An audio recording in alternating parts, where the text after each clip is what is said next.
जल्द ही बिहार विधानसभा के चुनाव होने हैं और बिहार विधानसभा की तमाम सीटों को हम स्कैन कर रहे हैं। एक एक सीटों को हम जान रहे हैं कि उन सीटों का मिजाज क्या रहा है, उन सीटों का इतिहास क्या रहा है, उन सीटों के रिकॉर्ड क्या रहे हैं, जनता का वहां मिजाज कैसा रहा है। तो चलिए आज बढ़ते हैं अब दूसरी सीटों की तरफ और जानते हैं उन सीटों का हाल। तो सबसे पहले बात कर लेते हैं एक और वीआईपी सीट की, और ये है बिहार विधानसभा की वीआईपी सीट राघोपुर। राघोपुर आखिर क्यों इतनी वीआईपी सीट बनी हुई है कि पीके भी यहां से चुनावी किस्मत आजमाने को तैयार नजर आ रहे हैं।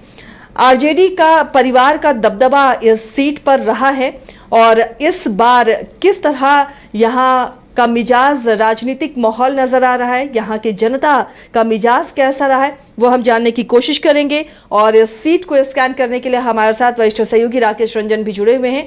तो रंजन जी का रुख करते हैं। रंजन जी, सबसे महत्वपूर्ण सीट या यूं कहें बिहार की जो महत्वपूर्ण सीटें हैं, वीआईपी सीटें हैं, उसमें एक राघोपुर की सीट भी है। यहाँ आरजेडी परिवार का कब्जा रहा है। एक बार 2010 को छोड़ दे तो उसके बाद से लालू यादव, राबड़ी देवी, तेजस्वी यादव।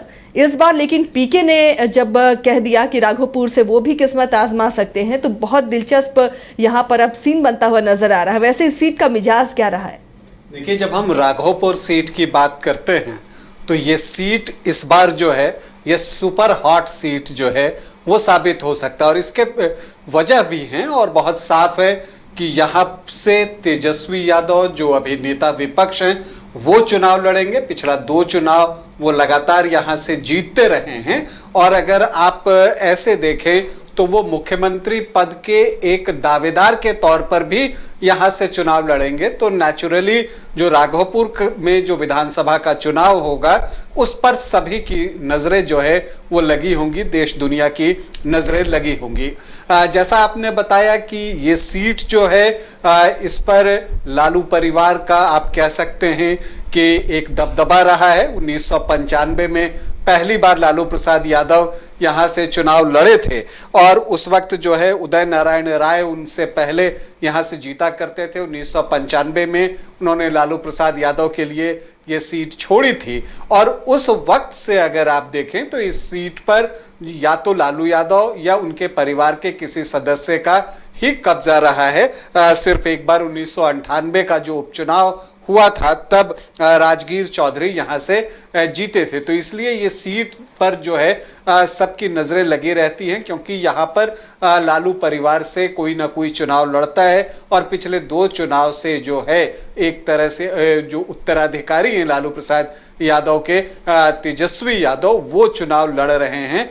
तो इस बार वो जीत की हैट्रिक लगाना चाहते हैं। और देखिए, अगर राघोपुर को लालू प्रसाद यादव ने अपने परिवार की सीट बनाई तो इसके पीछे वजह भी है, क्योंकि यहाँ पर जो यादव वोटर्स हैं उनकी संख्या बहुत अच्छी है।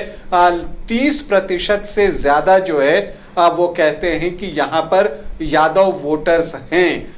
इनफैक्ट अगर आप देखें तो लगभग 1.25 लाख से ज़्यादा जो है यादव वोटर्स ही मिल जाते हैं, और इस वजह से इस सीट पर जातीय समीकरण काम करता है पूरे तरीके से। जी हाँ, पूरी तरह से काम करता है। हालांकि यहाँ पर मुस्लिम वोटर्स की संख्या उतनी ज्यादा नहीं है, सिर्फ 3.3% ही है, लेकिन चूंकि यादव वोटर्स की संख्या जो है वो काफी है, 30-33% के आसपास है, तो वहां पर और फिर जो मुस्लिम वोटर्स होते हैं उनको जोड़ लें। और चूंकि जब कोई बड़ा नेता कहीं से चुनाव लड़ता है तो उसे अपना जो इक्वेशन होता है, समीकरण होते हैं, वो वोट तो जो उनका कोर वोट होता है वो तो मिलता ही है, साथ ही जो दूसरी जाति के वोट होते हैं वो भी उनको मिलते हैं। क्योंकि अगर आप इस तरह से देखें कि 30-33% यादव हुए और 3% मुस्लिम हुए, तब तो फिर वो 36% के आसपास का आंकड़ा जो है वो आता है। लेकिन अगर आप देखें तो तेजस्वी यादव को 2020 में जो है लगभग 49%, 48.74% जो है वोट आए थे। उससे पहले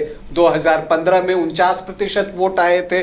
तो ये चीज़ें बताती हैं कि उनको सिर्फ जो है जो उनका कोर वोटर है MY वही वोट नहीं कर रहा है, अन्य जातियों से भी वोट जो है इनकी तरफ जा रहा है। हालांकि एक झटका भी लगा जिसकी चर्चा आपने शुरुआत में की। 2010 में राबड़ी देवी यहां से चुनाव हारी थी और उनको सतीश कुमार ने जो है वो चुनाव हराया था। सतीश कुमार यादव ने अभी भी पिछला चुनाव जो है सतीश कुमार यादव बीजेपी के टिकट पर चुनाव लड़े थे, तो वो एक बार है जब राबड़ी देवी को हार का सामना करना पड़ा राघोपुर में। नहीं तो आप देखें तो जो लालू परिवार से जो भी उम्मीदवार यहाँ पर चुनाव लड़ा है उसे यहाँ की जनता का भरपूर प्यार मिला है। लेकिन अगर हम इस यहाँ पर देखें तो जो बीजेपी भी कैंडिडेट देता है वो आम तौर पर यादव कैंडिडेट ही देता है।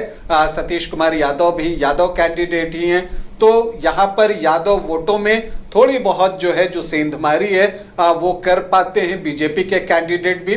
उसकी योजना भी ये होती है और इसके अलावा यहाँ राजपूतों की संख्या भी बहुत अच्छी है और कहा जाता है कि वो 18-20% के आसपास तक है, तो कोई ना कोई राजपूत कैंडिडेट भी होता है। देखिए अगर हम 2020 चुनाव की बात करें आसिया जी, तो उस वक्त चिराग पासवान की जो पार्टी एलजेपी है उसने तय किया था कि वो बीजेपी के खिलाफ अपना कैंडिडेट नहीं देगी, लेकिन वो जेडीयू के खिलाफ अपने कैंडिडेट उतारेगी और माना जाता है कि उसने जेडीयू का खेल कई जगहों पर खराब किया है। लेकिन एक दिलचस्प बात यह है कि राघोपुर वो वाहिद सीट है जहां पर बीजेपी चुनाव लड़ रहा था, लेकिन चिराग पासवान ने अपना कैंडिडेट दिया था और कैंडिडेट की जाति दिलचस्प थी। राकेश रोशन यहां पर एलजेपी के टिकट पर चुनाव लड़े थे और वो राजपूत की जाति से आते हैं, राजपूत जाति से। तो जो उन्होंने जो वोट लाए लगभग 24,947 वोट, मतलब कि 25,000 वोट जो है वो लेकर यहाँ पर आते हैं एलजेपी के कैंडिडेट। हालांकि जो तेजस्वी यादव की जो जीत है वो काफ़ी बड़ी थी, 38,174 वोटों से वो जीते थे। लेकिन ये एक ऐसी सीट थी जहाँ पर हमने देखा कि एलजेपी ने बीजेपी के कैंडिडेट होने के बावजूद 2020 के विधानसभा चुनाव में अपना कैंडिडेट दिया था। तो एक चीज़ तो जो यहाँ से स्पष्ट रूप से दिख रही है कि यहाँ पर यादवों का वर्चस्व रहा है, यादव जाति का, और आप देखेंगे कि यहाँ के ज़्यादातर विधायक जो हैं वो जो हैं वो यादव जाति के ही आते हैं, इसी जाति से आते रहे हैं। एक अगर हम हरिवंश नारायण सिंह की बात छोड़ दें तो जो बाकी विधायक आए हैं उनमें से ज़्यादातर जो है वो यादव जाति से ही आते हैं। चलिए, तो ये सीट की अपनी अहमियत है और पीके ने जब इस बार इस सीट पर चुनावी दाव खेलने की बात कही है, हालांकि अभी तो वक्त है और देखिए क्या क्या करवट लेता है, क्योंकि सियासी दांवपेच है और वो भी बिहार है, तो इसलिए कुछ भी हो सकता है, कुछ भी कहा जा सकता है। बिल्कुल। और ये आशा जी यहाँ पर ये कहना चाहूँगा कि चूंकि ये बातें आई कि जो पीके ने ये बातें कुछ महीनों पहले ये बातें कही थी कि किसी कार्यकर्ता ने जो है उनके लिए ये एक रिकमेंड किया है कि वो आपको राघोपुर से चुनाव लड़ें। हालांकि पीके के लिए यहाँ पर राह आसान नहीं होगी, और इसलिए राह आसान नहीं होगी क्योंकि यहाँ पर ब्राह्मण वोटरों की वो संख्या नहीं है। हालांकि पीके जो है वो कहते हैं कि वो मुद्दों पर चुनाव लड़ते हैं, जातिवाद को लेकर अब तक वो नहीं उन्होंने ऐसा कुछ बयान नहीं लेकिन दिया। ये तो पीके की सोच है, लोगों की सोच क्या है ये महत्वपूर्ण है। और हमने देखा है कि बिहार में जब भी चुनाव होता है तो आप जाति को दरकिनार नहीं कर सकते। और एक बात और भी महत्वपूर्ण है, हम पीके की तो बात कर रहे हैं, लेकिन अगर हम रिसेंट पास्ट में बीजेपी का ट्रैक रिकॉर्ड देखें तो हमने देखा है कि जो उनकी अपोजिट पार्टी होती है, जो उसके मुखिया होते हैं या जो उसका मुख्य नेता होता है, उसके खिलाफ वो टफ कैंडिडेट देते हैं, मतलब उनको उन्हीं की सीट पर उलझाकर रखना चाहते हैं। ये अभी दिल्ली विधानसभा का चुनाव हुआ तो आपने देखा कि अरविंद केजरीवाल को किस तरह से जो है वो घेरा गया प्रवेश वर्मा के जरिए, और प्रवेश वर्मा ने अरविंद केजरीवाल को शिकस्त भी दे दी। इसी तरह से आप देखते हैं तो कि प्रमुख जो नेता होता है विपक्ष का, उसके खिलाफ बीजेपी स्ट्रांग कैंडिडेट जो है वो देते रही है। राहुल गांधी के खिलाफ स्मृति ईरानी चुनाव लड़ती रही हैं। तो ये सारे उदाहरण हैं। तो उसे देखते हुए मुझे भी लग रहा है कि इस बार राघोपुर में बीजेपी जो है वो एक मजबूत कैंडिडेट दे सकती है। हालांकि सतीश कुमार यादव भी एक मजबूत कैंडिडेट हैं और वो राबड़ी देवी को पराजित कर चुके हैं, लेकिन वो 2010 की बात थी। अब 15 साल आगे निकल गई है चीजें। तो इस बार देखना है कि कौन सा strong candidate BJP Tejashwi Yadav के खिलाफ जो है वो राघोपुर में खड़ा करती है। कुछ नेता हैं जैसे रामकृपाल यादव चुनाव हार गए हैं इस बार लोकसभा का, क्या उनको कैंडिडेट बनाती है? लेकिन उसकी संभावना मुझे कम दिख रही है। एक चीज जिसकी की चर्चा इन दिनों चल रही है पॉलिटिकल सर्कल में, वो ये है कि नित्यानंद राय को जो है यहां से चुनाव लड़ाया जा सकता है। और नित्यानंद तो राय ये कितनी मुश्किल होगी ये कि जाति के अगर वोट बैंक बटे बीजेपी और आरजेडी के बीच में, तो मुश्किल कितनी है दिख रही है? या देखिए, ये जैसा मैंने आपको कहा कि पहले भी यादव कैंडिडेट ही लड़ते रहे हैं। सतीश कुमार यादव भी यादव कैंडिडेट ही हैं। लेकिन नित्यानंद राय अगर आते हैं तो नित्यानंद राय एक हेवीवेट कैंडिडेट के तौर पर आएंगे। उसके अलावा अगर वो चुनाव लड़ते हैं तो, हालांकि ये अभी कयास ही लगाए जा रहे हैं और वो बीजेपी के ट्रैक रिकॉर्ड को देखते हुए लगाए जा रहे हैं कि वो जो सामने जो विपक्ष के जो प्रमुख नेता होते हैं उसके खिलाफ मजबूत कैंडिडेट देती है। तो उस लिहाज से ये चर्चा इन दिनों हो रही है कि हो सकता है कि नित्यानंद राय को जो है उम्मीदवार के तौर पर खड़ा किया जाए। तो देखिए, नित्यानंद राय के साथ एक एडवांटेज होगा कि वो मंत्री रहते हुए चुनाव लड़ेंगे।